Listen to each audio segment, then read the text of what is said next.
बोलिए वृंदावन बिहारी लाल की जय। सावरे सरकार की जय। श्री कृष्ण गोविंदे हरे मुरारी।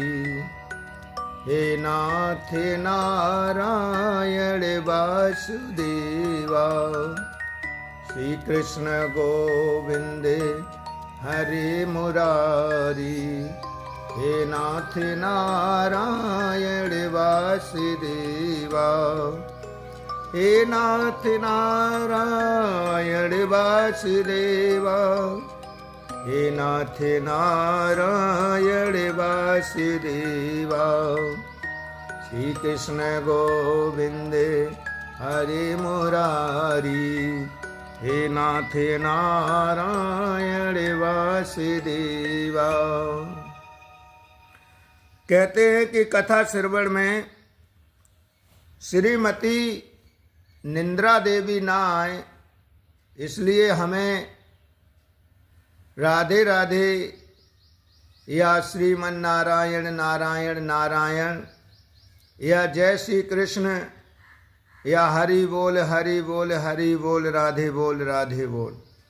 क्योंकि जब हम कथा सुनते हैं और कथा सुनने में निंद्रा देवी जरूर आती हैं, तो उन्हें दूर करने के लिए हमें इन मंत्रों का उच्चारण जरूर करना चाहिए, जिससे हमें निंद्रा न सताए और भगवान की श्रीमद् कथा प्रेम पूर्वक सुनी जाए।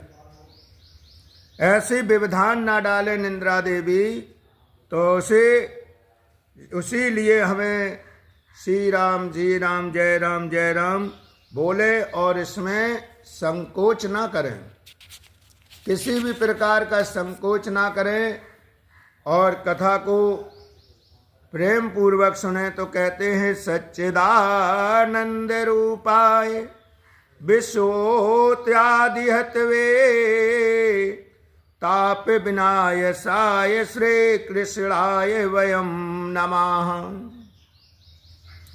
जीवन की तीन बातें हैं, जीवन की तीन बातें हैं जो बहुत समझने की और सोचने की हैं, बहुत समझने की और सोचने की हैं। क्या है कि सत्य और चित्त और आनंद। क्या है तीन बातें? सत्य और चित्त और आनंद। ये जीवन में तीन बातें हैं जो हम लोग बात बात पर कहा करते हैं कि सच्चिदानंद सच्चिदानंद सत्य कहते हैं।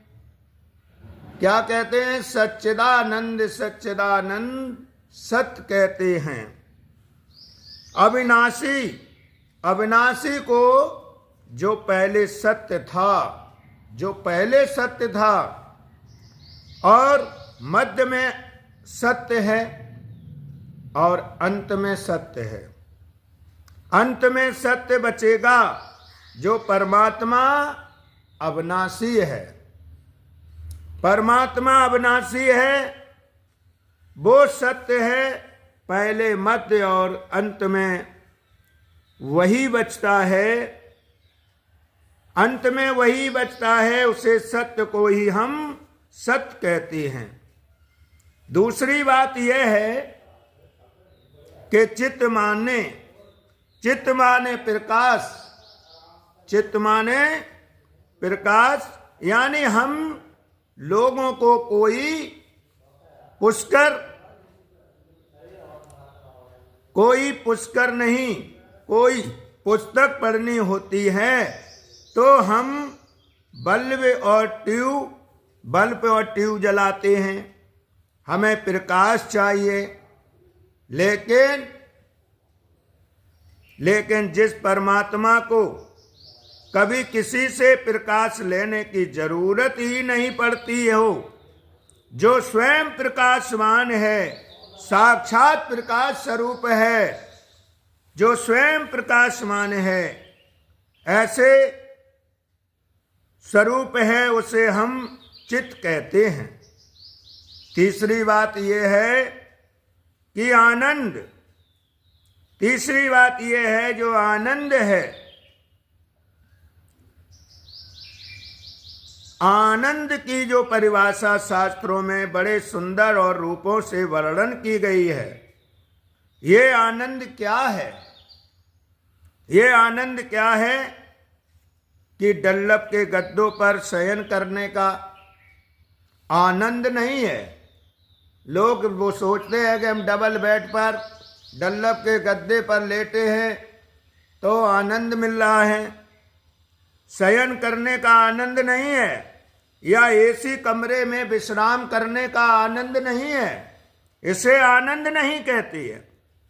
अरबों की संपत्ति प्राप्त हो जाए, अरबों की संपत्ति प्राप्त हो जाए, समाज में प्रतिष्ठा बढ़ जाए, मान बढ़ जाए, ये पाना तो आनंद की चीज ही है।